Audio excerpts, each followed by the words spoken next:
key services. The UN has also reported that one hospital and an energy facility were damaged in drone strikes last week. We have also learned from the UN Human Rights Monitoring Mission in Ukraine that over 800 civilian casualties have been verified from the period 1st to 24th of April, as was pointed out already by Sierra Leone, representing a 46% increase compared to the same period last year. The increased attacks against civilian infrastructure are fueling an already severe humanitarian crisis at a time when the humanitarian sector is facing severe funding cuts. This senseless violence must end. those contributing to the global humanitarian crisis through their deliberate actions must be held accountable. Millions have already been condemned to a life of want and despair owing to this senseless war. Guyana is heartened to note that diplomatic efforts toward achieving a durable ceasefire persist despite recent setbacks. While taking note of the 2 declarations of unilateral ceasefires by the Russian Federation, we contend that the gravity of the humanitarian situation in Ukraine demands a more permanent solution. Central to the question of achieving a permanent ceasefire in the current context is the need to reach an agreement on the immediate cessation of hostilities, unimpeded humanitarian access to the occupied territories, and the provision of necessary security guarantees inter alia. The complex nature of these discussions requires patient and sustained diplomacy that must be supported by the international community. They are also critical questions with which the UN Security Council should be occupied.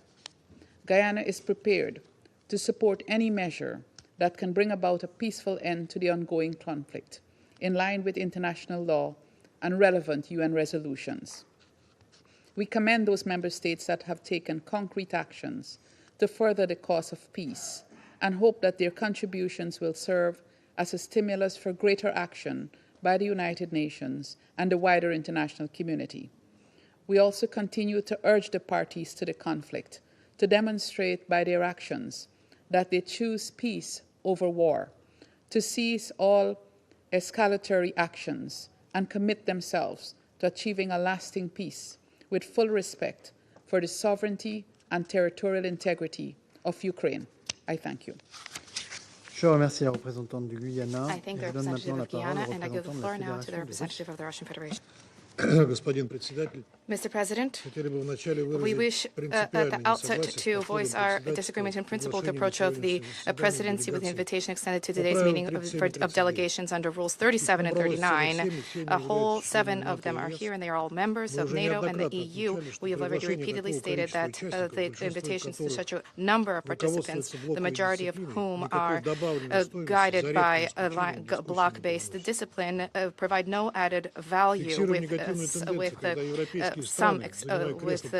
rare exception. There is a negative trend where European countries, when they preside over the Security Council, they bring in the number of participants that participate in these meetings in Ukraine, and in one course, these participants voice talking points which are identical and voiced by the presidency of the EU. This all drags out the meeting, and the discussions during the Security Council lose any operational nature and value. We categorically object to transforming Security Council meetings into a lecture hall where a select number of countries lecture others with sermons that are completely unoriginal. We doubt that the representative of Germany today, for example, will provide a clarification about the recent statement of his foreign policy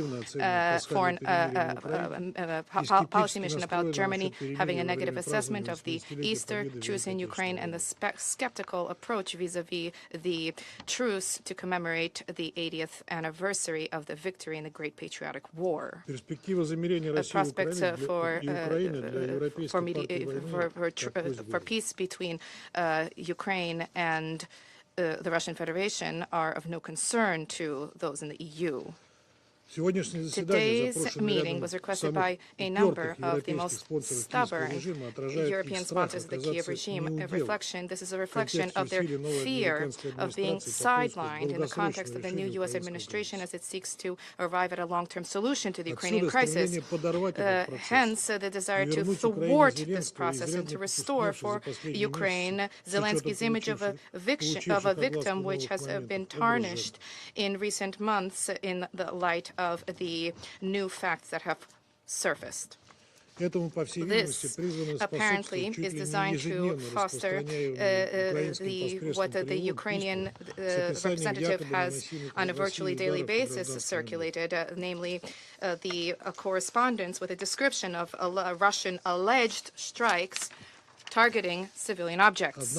However, this kind of a practice of whipping up emotions, in fact, does not benefit Ukraine. It plays against Ukraine time and time again with showing the blatant fakes, as was the case with the death of civilians in Kryvyi Rog and Sumach on 14 and 13 April, which became, as was incontrovertibly demonstrated, this was a consequence of the Kiev regime's egregious violation of the norms of international humanitarian law. We are deeply disappointed the fact that the UN Secretariat, through Madame De Carlo, not only actively plays into these fakes, but quotes the premises and the talking points of the Biden administration, which the past Biden administration, thereby the Secretariat is taking the side of the party of war, grossly violating what is stipulated in Article 100 of the UN Charter, the obligation to remain impartial and objective. This approach undermines trust, not just in the statements of the Secretariat about the Ukrainian crisis, but also the allegation of its leadership about playing a constructive role towards a peaceful settlement. We further stress the fact that the Russian armed forces are carrying out strikes exclusively targeting objects that are related to the military capabilities of Ukraine. Civilian casualties occur due to the deliberate deployment of Ukrainian air defense systems in heavily populated areas and incompetent operations thereof, as well as due to the fact that Ukraine is using its own civilians as human shields. The special operation is ongoing, and the strikes on 18 April, which was the formal pretext for convening today's meeting, were carried out by high-precision weaponry targeting key production points for the launch of UAVs, as well as infrastructure for Ukraine's military airfields. All of these objectives have been achieved, and Kiev is perfectly aware of that. We, by maintaining such hypocritical, mendacious allegations, the Kiev clique is trying to portray this as a truth, and the European puppeteers of the Zelensky regime, in supporting this, completely unmask their true identities, and yet again they are showing their selective blindness and their blatant double standards. In London, Paris, and Brussels, and their henchmen, since August last year, they did not manage to utter a word of condemnation in the barbaric attack by the Zelensky cabal targeting cities, towns, and villages nearing the border in Kursk Oblast. This territory was completely cleansed of the Ukrainian invaders last week. We repeatedly shared blood-curdling information and data about the atrocities perpetrated by the Ukrainian executioners targeting the civilians in this Russian region, including murder, mass executions. We repeatedly shared blood-curdling information and data about the atrocities perpetrated by the Ukrainian executioners targeting the civilians in this Russian region, including murder, mass executions. We repeatedly shared blood-curdling information and data about the atrocities perpetrated by the Ukrainian executioners targeting the civilians in this Russian region, including murder, mass executions. We repeatedly shared blood-curdling information and data about the atrocities perpetrated by the Ukrainian executioners targeting the civilians in this Russian region, including murder, mass executions. We repeatedly shared blood-curdling information and data about the atrocities perpetrated by the Ukrainian executioners targeting the civilians in this Russian region, including murder, mass executions. We repeatedly shared blood-curdling information and data about the atrocities perpetrated by the Ukrainian executioners targeting the civilians in this Russian region, including murder, mass executions.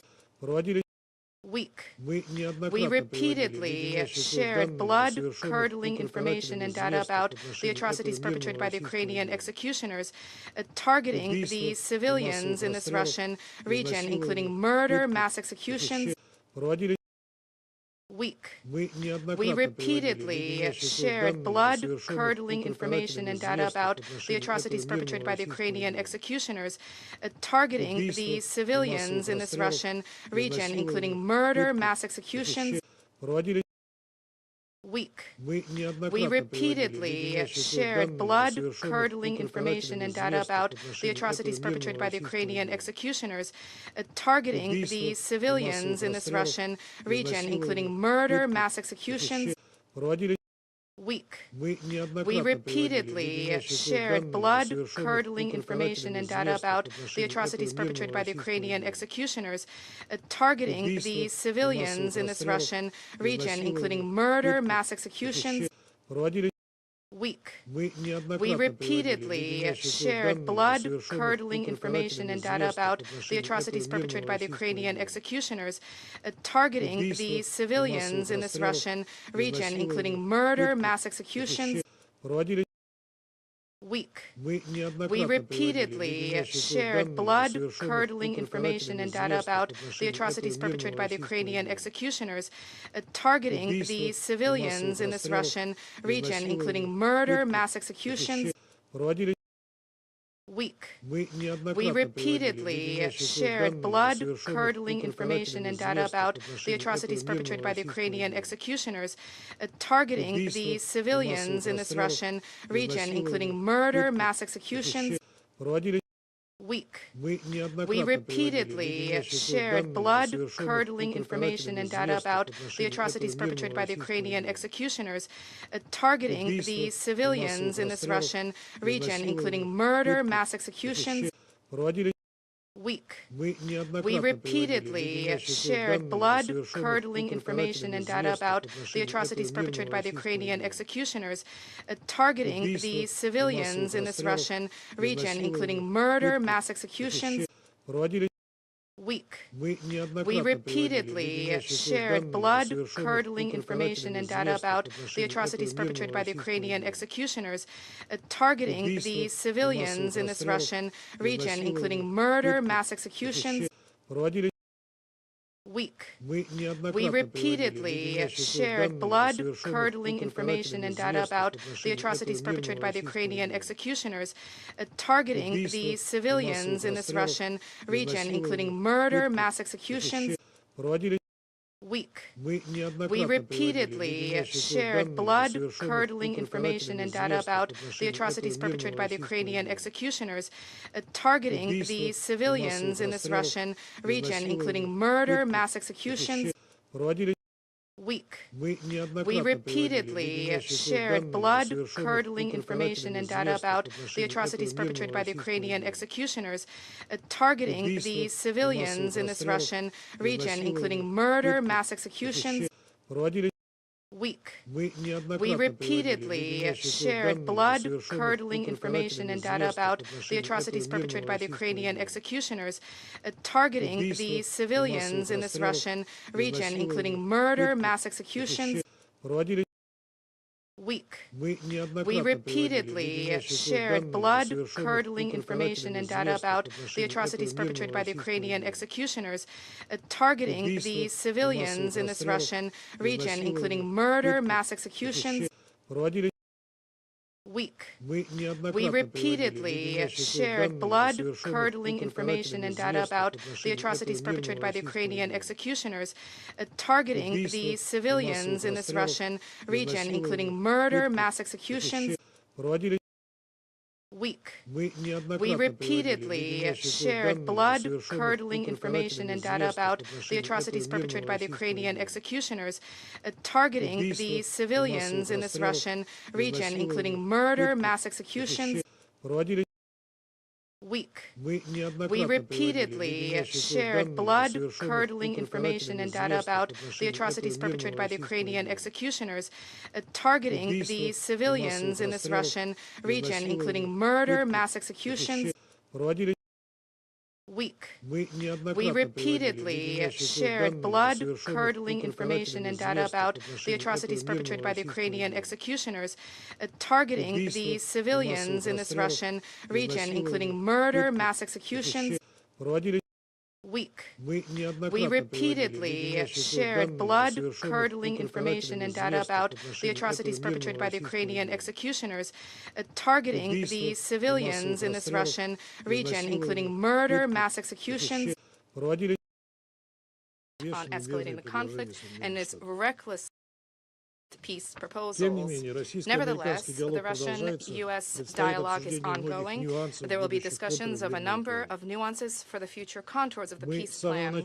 From the very start of the conflict, we announced that we prefer diplomatic methods for the attainment of the goals of our special military operation. And this is why Russia remains focused on achieving a sustained long-term solution that would eradicate the root causes of the conflict and to prevent the conflict from recurring. As another step towards peace, President Putin announced a truce starting at 0000 hours from the 7th to the 8th of May to 0000 hours from the 10th to the 11th of May. We hope that the Ukrainian side will follow this example. Such a step could be the prelude to direct peace talks between the Russian Federation and Ukraine without any preconditions whatsoever. And we are willing to engage in this despite existing difficulties regarding the legitimacy of the head of the Kiev regime. Mr. President, in June 2024. Let us recall this includes Ukraine's respect for the rights of the Russian language population, the neutral, non-aligned, nuclear-free status of the country, its demilitarization and denazification, recognition of the status of Crimea, Sevastopol, the Donetsk and Lugansk People's Republics, Kherson, Zaporozhye Oblast, in accordance with the will expressed by their residents as constituent territories of the Russian Federation. This position is firmly rooted in the provisions of the Charter of the United Nations and is not subject to revision. It is important that those who genuinely wish to arrive at a long-term solution to this crisis provoked by the West, that they take this into account. We expect not empty declarations from them, not calls for truce, which our European colleagues are so vociferously proclaiming just because they understand that Ukraine will suffer a complete, resounding defeat. We expect of them concrete, clear signals towards a peaceful resolution. This first and foremost applies to an end to weapons deliveries to Ukraine and the willingness to persuade Zelensky of the urgent need to engage in constructive dialogue. And to that end, let us recall there's a need for him inter alia to repeal what has been enshrined in legislation at his urging, that is the prohibition against direct negotiations with the leadership of the Russian Federation. And more broadly speaking, to finally honor the pledge made to Ukrainian voters back in 2019 to move towards peace with the Russian Federation, to respect the rights of the Russian language population of that country, and on the whole to act for the benefit of the Ukrainian people, not for the benefit of those seeking to manipulate Ukraine purely as a pawn in the geopolitical struggle being waged against Russia. When Kiev and its European sponsors recognize this and understand the futility of the very idea of prolonging and pursuing hostilities, when they realize that the alternative to this is a resounding defeat and capitulation of Ukraine, then probably we will begin to move in the right direction. Thank you. I thank the representative of the Russian Federation for his statement. I now give the floor to Her Excellency, Ms. Mariana Betsa, Deputy Minister for Foreign Affairs of Ukraine. Mr. President, I'm grateful to the French presidency and to you, Minister Barrot, for convening this meeting and for your solidarity with Ukraine. We also thank the Undersecretary De Carlo and the Assistant Secretary General Msuya for their briefings, which clearly outlined the suffering inflicted upon the people of Ukraine by the Russian Federation. I cannot but begin my address to the Security Council by pointing out one of the most recent crimes committed by the Russian Federation. Just today, on April 29th, in Dnipropetrovsk region, Russia murdered a 12-year-old Margarita Titarenko, another child murdered by Russia. Every day, Russia kills our children. Every day, Russia deports our children in grave breach of international law. Every day, Russia tortures our children in the temporary occupied territories.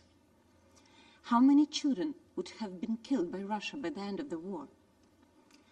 Daily, the Russian Federation continues to perpetrate acts of terror against the civilian population of Ukraine, systematically targeting critical infrastructure and residential areas across the country. Since 11th March, when the US proposed a full and unconditional ceasefire during negotiations in Saudi Arabia, Russians have used nearly 8,500 guided aerial bombs. Just think about the figure, 8,500 bombs against peaceful civilians in the middle of Europe. The first proposal of the full and unconditional ceasefire has been already for 49 days on the table, but it was rejected by Russia. One of the most blatant attacks occurred on the night of 24th April this year, when Russian Federation launched a large-scale combined attack on residential areas across multiple regions of Ukraine, using 70 missiles, including ballistic ones, and approximately 150 attack drones.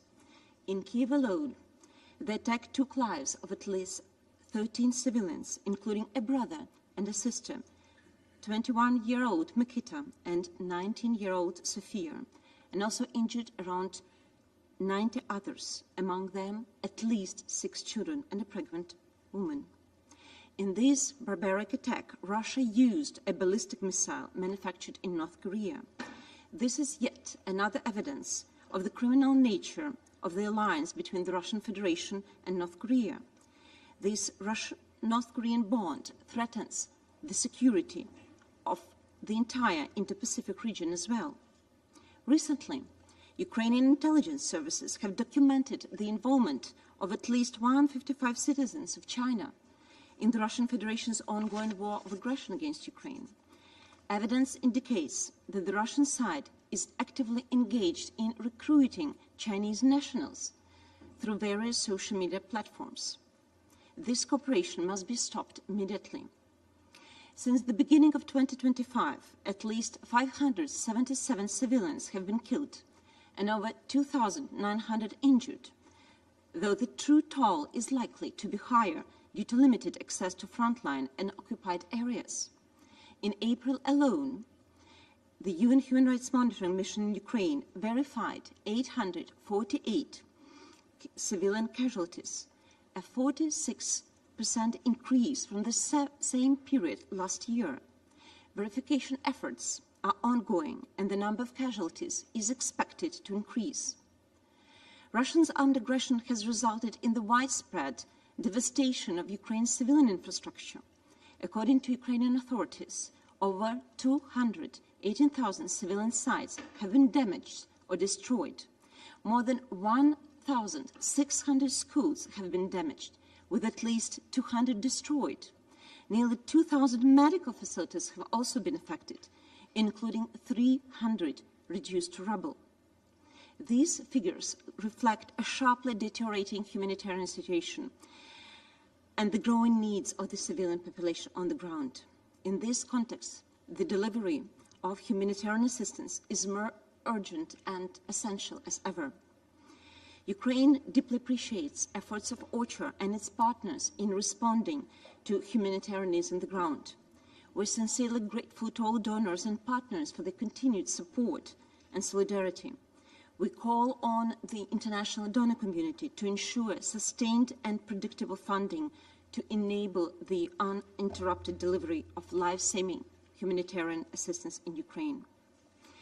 Mr. President, Ukraine continues to defend itself against Russia's unprovoked, unjustified, and illegal full-scale military invasion of Ukraine in full accordance with Article 51 of the UN Charter. This is our country. This is our home. These are our families that we are defending. Ukraine did not start this war, and we do not want this war to continue. Russia is the only source, the reason, and the fundamental driving force of this war of aggression. Ukraine has demonstrated more than once its willingness to give diplomacy a chance to achieve a comprehensive, just, and lasting peace. Russia refused to accept a proposal agreed by the United States on 11th March in Jeddah on a full interim ceasefire for 30 days. Russia repeatedly violated the agreements on a ceasefire in the energy sector reached in Riyadh on March 23rd, 25th, manipulating the date of its start, and put forward unacceptable preconditions for the implementation of the ceasefire at the sea. On Easter, Russia made statements about its alleged readiness for a so-called ceasefire for 30 hours. And what do we see? The total number of violations by the Russian army of this so-called ceasefire throughout Easter reached 2,935. On 28 April, Russia proposed 3-day so-called ceasefire starting from 8 May. If Russia is so much willing to stop the war, why don't we start the ceasefire today? Why wait till 8th of May? This proposal, again, has nothing to do with peace. Russia has always used the dates of victory over Nazism for propaganda and disinformation purposes. This year, the Kremlin uses the 80th anniversary, particularly the so-called Victory Parade on May 9th, as a culmination of the victory cult. In reality, Russian soldiers marching through the Red Square on May 9th, 2025, will have nothing to do with the victory over Nazism. Some of them may have massacred civilians in Bucha, Irpin, Izium, Mariupol, and many other Ukrainian cities and villages. No country has the right to claim exclusive rights on the victory in World War II, which was a result of great efforts by many countries and nations. During World War II, Ukraine lost approximately 8 million people. This war had an impact on every Ukrainian family. Each Ukrainian town and villages suffered. That's why our country rejects Russian historical manipulations, attempts to downplay or manipulate Ukraine's role in the victory over Nazism. We value human lives, but not the parades.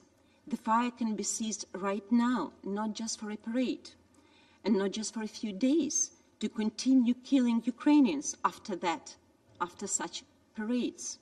Russia cannot be allowed to cherry-pick the politically convenient dates to announce a short-lived ceasefire simply for PR purposes or gain additional tactical advantages. Ukraine is ready to support a just, comprehensive and lasting peace. And this is what we are constantly proposing for at least 30 days, and we reconfirm this proposal. Mr. President, our position in peace negotiations is clear and consistent. Ukraine wants peace like no one else. However, we cannot accept peace at any cost. We cannot accept peace at any price. Any future arrangements has to respect Ukraine's red lines. First, we will never recognize any temporary occupied territories of Ukraine as Russian. Crimea, as well as other temporary occupied territories of Ukraine, remain part of Ukraine, according to international law and according to the Constitution of Ukraine. Second, we will not agree to any foreign diktat regarding the structure, number, and other characteristics of the defense forces of Ukraine. Third, we will not accept any restrictions on Ukraine's sovereignty, our domestic and foreign policies, including on the choice of the alliances that we would like to join. A temporary ceasefire, if achieved, should not lead to a frozen conflict. It must be a step forward and a step towards peace on the just and lasting peace. This is a crucial element shaping our vision. The first and most essential step towards any negotiation must be full, immediate, and unconditional ceasefire. This is the starting point, nothing else. Ukrainian children abducted by Russia must be returned back home. This is a humanitarian issue. Can you imagine the pain of the parents who were separated from their children? Not a single parent should endure this pain. And Russia deported at least 20,000 Ukrainian children in grave breach of international law, trying to erase their identity, giving them different names. And they were so-called adopted by Russian families. These are war crimes. And this is the issue of humanity. Second, prisoners of war. All of them should be returned and exchanged back home.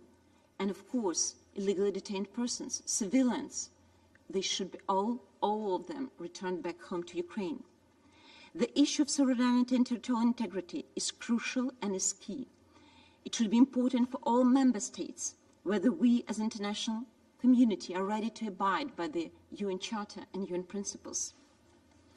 Mr. President, The Russian Federation could stop this war of aggression at any time, but they continued not to.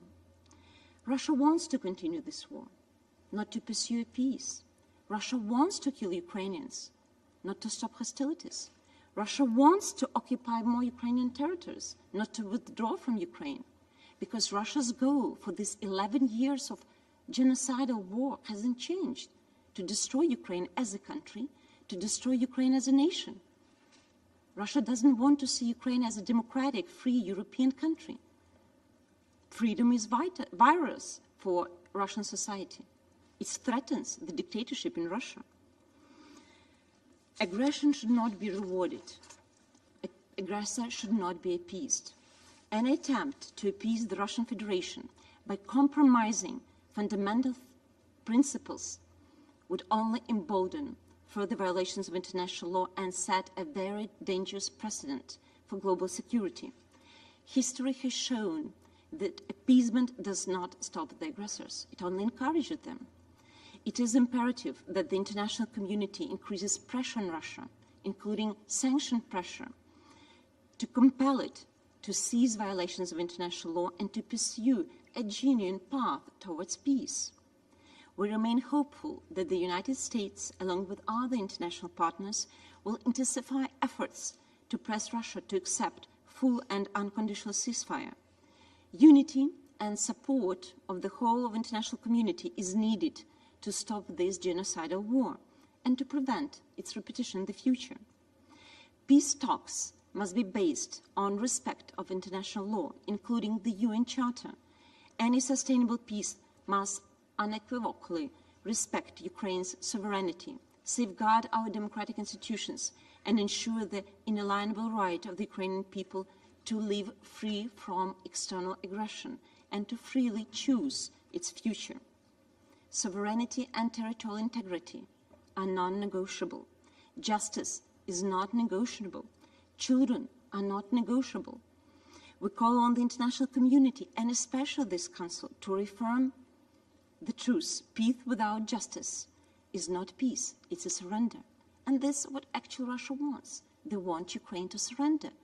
They want Ukraine to capitulate. So we have bad news for Russia. Ukraine will not surrender. Again, this is our country. This is our home. And we're defending our land, our people, in accordance with UN Charter. Ukraine is seeking a comprehensive, just and lasting peace based on the principles of the UN Charter, underpinned by clear and reliable security guarantees on the ground. Thank you, Mr. President. Je remercie Son Excellence Madame Betsa de sa déclaration et je donne maintenant la parole au représentant de la Roumanie. Thank you very much, Mr. President, and I would like to express my gratitude for allowing my delegation to take the floor. A month ago, Mr. President, in this chamber, my delegation expressed disappointment that efforts for dialogue undertaken during March in Riyadh had not borne the results we all wanted: a comprehensive, just and lasting peace in Ukraine in line with the UN Charter. Currently, continuous efforts by the United States, Ukraine and European countries towards peace are not met with a similar level of engagement by Russia.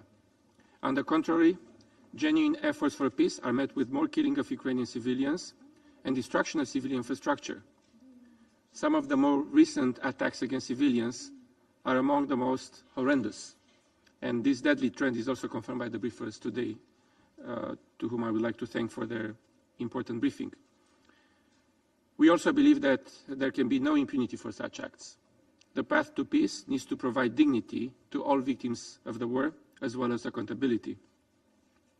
Mr. President, 2025 is a crucial year and a test for our resolve as UN member states in defending the principles of the UN Charter. And this year can become the year of peace in Ukraine. As a country neighboring Ukraine, in the immediate vicinity of an unjust war that has ravaged an entire country and many generations of innocent people, there is no alternative to our unconditional support for Ukraine's independence, sovereignty, and territorial integrity. It is essential for Russia to seize the window of opportunity and engage meaningfully in negotiations. Romania supports any steps that ensure the respect of the principles of the UN Charter and pave the way without preconditions towards a ceasefire and safe navigation in the Black Sea. Thank you, Mr. President. Je remercie Monsieur le représentant permanent de la Roumanie pour sa déclaration et je donne la parole à Madame la représentante permanente de Lettonie. Mr. President, I speak on behalf of the Baltic states, Estonia, Lithuania, and my own country, Latvia. I thank the Presidency of the Council for convening this meeting, and I thank the Undersecretary General De Carlo and Joyce Msuya for their comprehensive briefings. As concluded by the UN Human Rights Monitoring Mission in Ukraine, in the first 3 months of this year, twice as many civilians were killed in Ukraine compared to the same period last year. Deliberate attacks on civilians and civilian infrastructure constitute a war crime. And the Baltic states condemn all heinous acts and call on the aggressor to stop these attacks. And while diplomatic efforts to find a solution to end the war are ongoing, Russia's attacks on civilians continue to increase. It is more than clear that Russia is not interested in peace. Russia rejected the permanent ceasefire proposed by the United States. The so-called temporary truce that Russia has recently announced is nothing else but a poor attempt to deceive the world in its desire for peace. Russia's crimes serve as a stark reminder that impunity gives way to repeated crimes.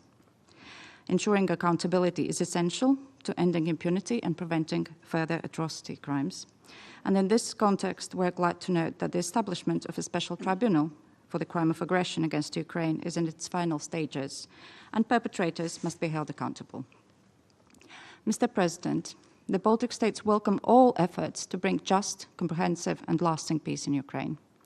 A peace that is rooted in the principles of the UN Charter and international law. Just and lasting peace in Ukraine is fundamental for the long-term credibility of the multilateral system. The potential peace deal must fully respect Ukraine's independence, sovereignty, and territorial integrity. The return of abducted children, prisoners of war, and civilian internees shall be part of it. And steps must be taken to ensure full access by ICRC to all protected groups in accordance with the international humanitarian law. We continue to call on all states that stand for the UN Charter and international law to support restoring justice for Ukraine. Mr. President, the Baltic states firmly stand by Ukraine, and our support is unwavering and unconditional. To conclude, I would like to remind that so-called root causes of the war that Russia brings to the table are Russia's attempt to restore its sphere of influence and change the international order. It wants to decide on the future and choices of sovereign nations, not only in its neighborhood, but in other continents as well. So let me underline, international system defined by imperial and colonial ambitions is not the world we want to live in. I thank you. Je remercie Madame la représentante permanente de la Lettonie pour sa déclaration. Chers collègues, il reste un certain nombre d'orateurs inscrits sur la liste pour la présente séance. Cependant, l'heure a jusqu'à la limite. J'en suis désolé, mais je propose, si les membres du Conseil en sont d'accord, but I do apologize to those members of the Council. With the concurrence of members of the Council, we will suspend the meeting until tomorrow morning. La séance est suspendue. The meeting is suspended.